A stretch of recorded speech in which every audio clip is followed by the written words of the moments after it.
Hello, good afternoon and welcome to my humble model railway, Bedstead Junction. And it's about 6:10 on a Monday evening, Monday the 4th of July, Independence Day. Happy Independence Day to anyone from the States who might be watching. Now, today we're going to be comparing two locomotives, and from here you'll probably think that they both look identical to each other. And you would be well justified in thinking that, because they're both county class 440 locomotives. But what we're going to do is we're going to compare the two, pardon me, and go over the main differences between these two models. Now, the first one we're going to run is going to be the locomotive that's in the far distance there, and we'll just bring her out to the station, and she's going to be running light engine. For today, I'm going to do a full-blooded running session when I get a chance. Okay, so let's bring it back to a bit more. Right, okay, so we'll have her running around the track in just a moment. We'll run them both because I want to show you the main difference between these two locomotives quite shortly. And we'll talk about why I got this particular model. Well, both these particular models, to be honest with you. Okay, so away we go. Right, now the locomotive you can see going the track now very, very well is the Hornby Railroad model. Okay, County Class 440.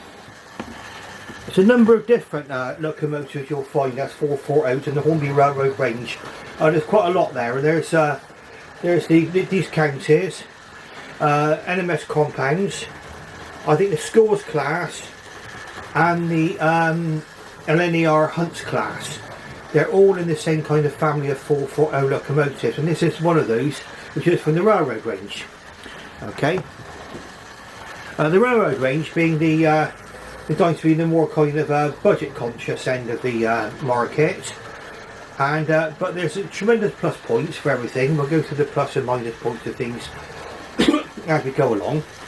But as you see, she's a very nice little runner. Okay, flying through the station there, we've got no hesitation over points, no nothing.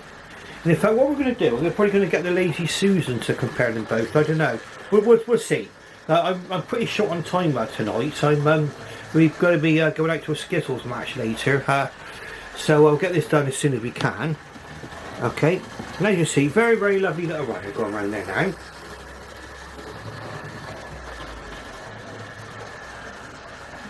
Now what we're going to do is we're going to run this one in, because really the main thing I want to show you is the running qualities of both of these locomotives.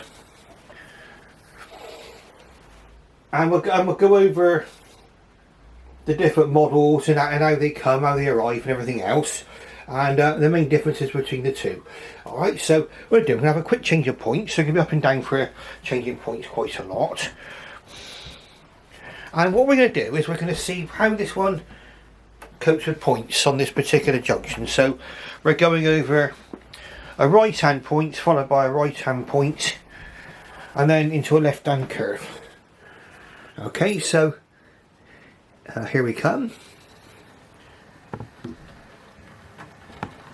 and as you see, this Hornby Railroad model acquits itself very, very well, and it's got these feature which I always look out for on locomotives, especially with these short sidings going right to the edge of the layout, and that's controllability. Okay, so we have to have controllability. Now, this other locomotive here now is County of Cornwall, and it's a much earlier model from Hornby, R125 County of Cornwall. I'm going to let her run now. Let's just focus on her now if we can. Just bring the camera down just a little. There we are. So that's the one you can see. I think they look like they're slightly different shades of green. Okay. But what we're going to do, first of all, we want to see what the running qualities are on these particular locomotives. Now again we'll be going over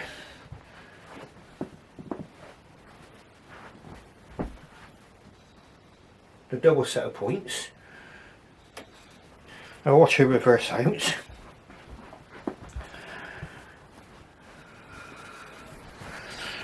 Okay, so off we go. Okay, we're off.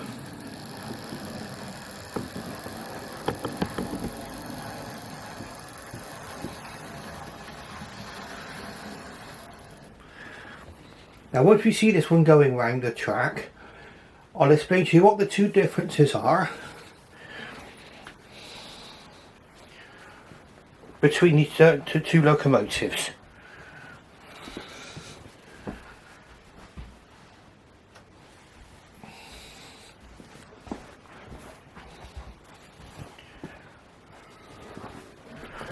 Now we'll just send around the track just a few times to see what we did with County of Devon. So this is County of Cornwall.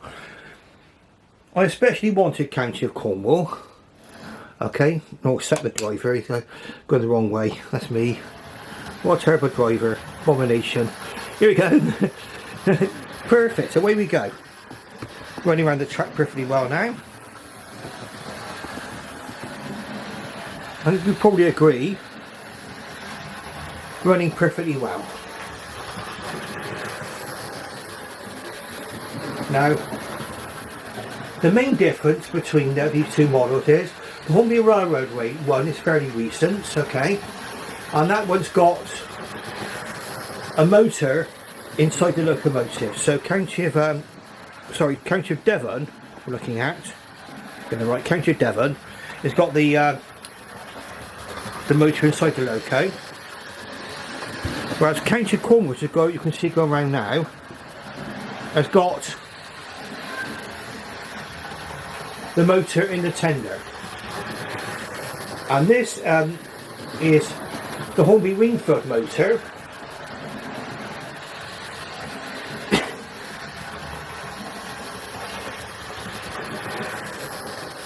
Advantages and disadvantages, okay, plus and minus points for each. Okay, some people may say for realism it's best to have the motor in the loco, and I can understand that. But when it's going round, I mean, can you really tell the difference?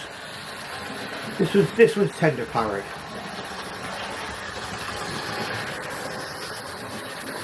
Now with the railroad model, you get the famous 6442 motor. I think it's called 6442.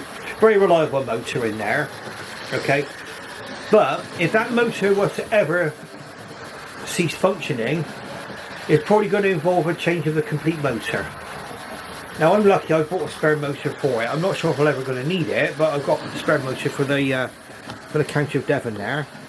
County of Cornwall's got the Ringford motor in it, and under normal circumstances, should any difficulties arise with the running of this locomotive, it would probably be mainly a question of just replacing the brushes and the springs, or 9 times out of 10, not even that, just cleaning everything up and putting it all back together again. So you've got the two different kinds of motor in each one, and they're both very much earlier to each other. And what we've got here now, we're just going to try and make this out. I think what we got here is R125, and I can't make out whether that's a 0 or a 0 there. So it's a 0 or an 8. I suspect it's probably an 8. Yeah, it looks like an 8. Oh yeah. So that's July 1984 this model was built. Now I bought this for the pretty sum of £39, about £45 including postage, okay? Quite a bargain in my opinion. And I love the County of Cornwall. Just show you.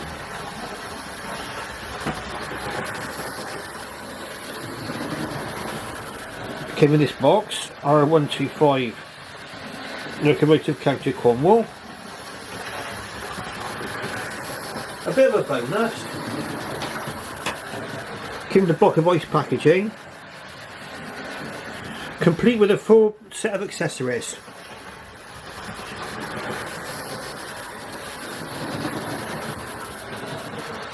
Now, the only thing I'd say about this locomotive is it hadn't been, I don't think it's been new since it was new. Okay, I mean the box looks like it's brand new and looks like this locomotive was never ever used or run on a layout. It was a little bit arthritic when I first bought it, when I first ran it, and it's still running in now. So, and when I first had this, it seemed to run better backwards than it did forwards for some reason. But now it seems to be whizzing around the track quite well here. Okay, so we're going to bring this one in now. And then we're going to have a look at some of the main differences between the two locomotives. So we'll let it come around the track one more time. There we are, we're running perfect now. See, I suspect it was just a little bit stiff from the lack of use when I first put this on the track. And it's improving by the minute. I did run it in, going half hour forwards and half hour backwards, and then forwards again for a while. Okay, so we're going to run her in now, I think. Now your Hornby Railroad range, we'll go over them both in just a moment. Let's there we go. Bit of an abrupt stop there. Right, so let's bring her in. And I think we're going to arm ourselves with the Lazy Susan in just a moment. Now, first things first, what we want to see is going over points. So it's going over this right hand point followed by a right hand point. So let's see how we go with it.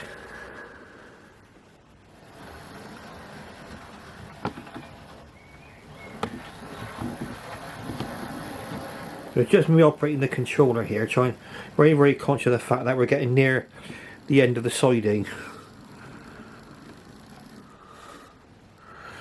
There we are, so we've just put in there, so I'm just trying to operate the camera and the controller at the same time. So we've got the two locomotives together, and our railroad locomotive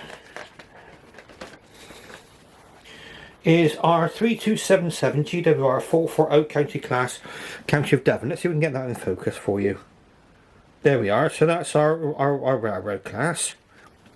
Now, the idea behind the railroad locomotives are that they would be a little bit cheaper to make. Okay, so coming in at a budget price, and also with a view to a little bit of durability being there. Okay, so they're good for people who like playing with their trains and running them on the layout. And then this one here, County of Cornwall, which is the other one, that is in fact a full fat version. Okay, and I'll explain to you why I call it a full fat version in just a moment when we get these onto the Lazy Susan. Okay, so if you just bear with me just a moment, I'll be right back.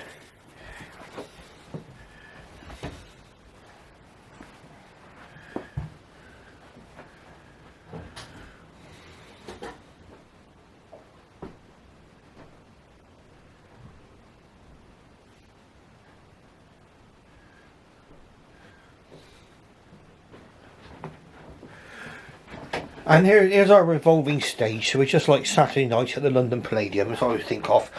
I think they had a revolving stage on there.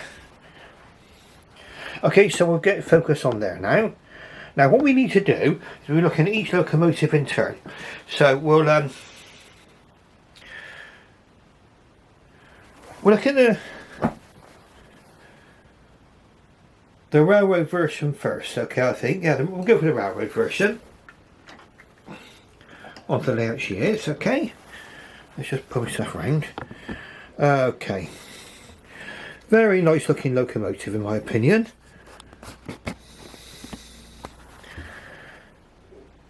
Now there are differences between these two locomotives, okay, and some had a crest between the Great and the Western there. So pardon my finger pointing there. Let's see if I get a pointer for you. There we are. So you get a crest between the Great and the Western. And also, what you don't get is any lining on the cylinders down here. Okay, but it's minor things really. I mean, things you wouldn't really worry about too much. And it's still a very, very nice locomotive to watch going around the track, and it's so far been quite reliable. Now you see inside the cab there, I've actually put a loco crew inside this cab, but sorry, there's a bit of a jerkiness there. But the cab itself is not got any form of decoration inside. It's got detail there, but it's all molded detail, and it's all coloured black. Okay, so what I've done is I've added a loco crew there to liven things up. You'll also see there, what we've got on the buffer beam there, you've got the ability to add the steam pipe down there, vacuum pipe. You don't get sprung buffers, coupling, and you'll start to see some similarities between the two locomotives in a moment. And really, I think probably something I wouldn't normally do. I'm going to do this just for variety, because it's just easy to explain. They're both here like this. Okay, you've got the two together, so you can see that if the tenders look identical, it's because they virtually are. They use the moulding for the Ringford motor, the tooling for the Ringford motor tender, I carried it into the railroad one. So you've got the big hump there, which would accommodate a Ringford motor. It's still on the railroad model. Okay. You've got your, I think you've got moulded on handrails here, foot rails. I mean, they're virtually identical to each other. Large couplings again. Turning around there, this is the R125, and as you can see, you've got the crest there between the Great and the Western.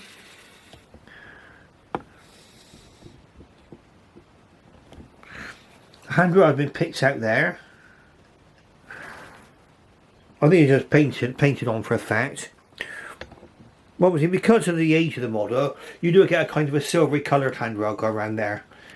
On the later model, that's a little bit more finer detailed and coloured to match the locomotive. You can see it says County of Cornwall on the actual nameplate there, and you can see on this version, the older version, you've got the lining on the cylinder there. Okay, so the tenders virtually identical apart from the wording on them. And then it says County of Cornwall there. Come around to the front. They both got moulded on darts, which for those of you who've had a dart fall off a locomotive, you'll probably regard that as being some kind of asset. Okay, again, you don't get sprung buffers on either model. No, in fact, I don't think back in the 1980s they were putting them on there. Another thing you do get on this one, I've noticed, okay, on the old version County of Cornwall, you get the, I don't know if you can see it from here, oh yeah, you can just about see it, make it out there. You get the number painted on the buffer beam, whereas there's no number painted on the buffer beam on County of Devon. Okay. So let's come round and show you the other side. Now obviously we're looking at County of Devon now. So no lining on the cylinders, and no crest between the Great and the Western. The handrail's not been picked out there, but I don't know whether it should have been picked out or not on there anyway. Okay, they both got what appears to be metal reversing rods. Okay, now we're coming on to the main difference between the two now, that in my opinion, and that's in the cab detail. Okay, as explained before, okay, black cab there, but this one, R125, look, a fully decorated cab. All the brasswork picked out. Absolutely magnificent. Okay. So you've basically got a brief tour of each model. I mean, to be honest with you, I mean, apart from the fact that they've moved the motor into the locomotive on County of Devon here, and it was used to be in the tender there. I mean, really, that's the main difference between the two locomotives, in my opinion. I mean, there's better decoration on this locomotive, and obviously, what Hornby have had to do to make their railroad models, what they do is they tone down the detail a little bit to be able to bring it within the price, which I think Hornby, with the railroad range that they go out now, you can pick up quite a few nice railroad models, either new or second hand. And they're to be applauded for trying to bring out locomotives that are more affordable and a bit more durable. So you can afford to buy it, and you're not afraid to play with them. They both got the see here, the copper cap chimney, well represented there. Probably that's a bit more metallic there looking there, and you've got the brass safety covers. Both got the whistles on there as well. I think those whistles might be both metal on each locomotive there and there.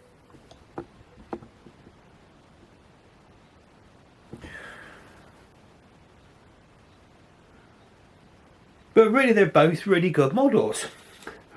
Now, am I at all worried about tender drive on a locomotive? No. Am I worried about whether it's loco drive or tender drive? Not really, because like I say, there's advantages in both locomotives. Okay. And in life, it's all about the swings and roundabouts. Okay. So in here, you've got a very good motor. I think it might be a 5-pole motor. I'm not sure. Okay. In the County of Devon, which is a railroad one. Okay. But in this one, you've got the Ringfoot motor. That's a Type 6 Ringfoot motor, and on there, you've got brushes and springs that you can change. Okay, and you can take that motor apart there and clean it.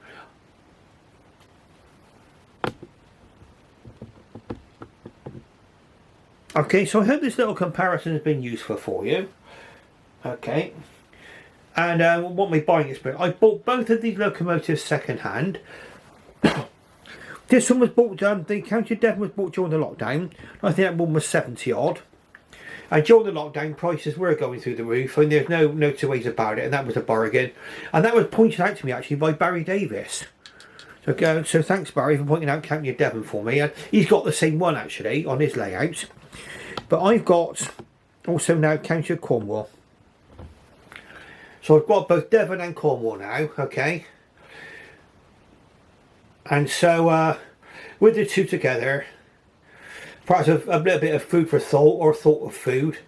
When you make a cream tea, do you put the jam on first or the cream?